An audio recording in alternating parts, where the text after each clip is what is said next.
The Last Child, for those who read it, will remember it's about this really remarkable young boy, Johnny, who has this unbelievably difficult childhood and then somehow finds a means to rise above it. And at the end of the book, we see him somewhat whole and in a wholesome environment.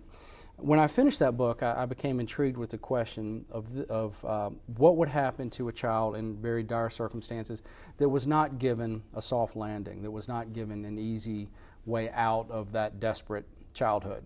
What kind of man would that child become if the desperation continued? And so it got me thinking about the setup for Iron House. You have a number of characters that are quite interesting, and if the plot weren't so driving, I would say, is this a character-driven novel rather than a plot-driven novel? Well, it's so funny that you say that, because when I set out to write the book, here's what I said to myself. I'm going to write a really hard-charging, plot-driven novel because I can do it quickly, it'll be easy.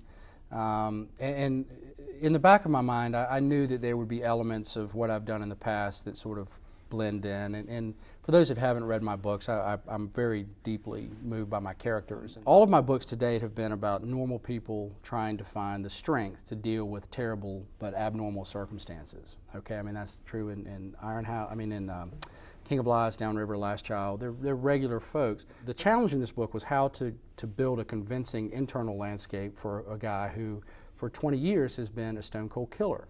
How do I make a stone-cold killer redeemable in the eyes of the reader to the point that they were rooting for him, that they care for him?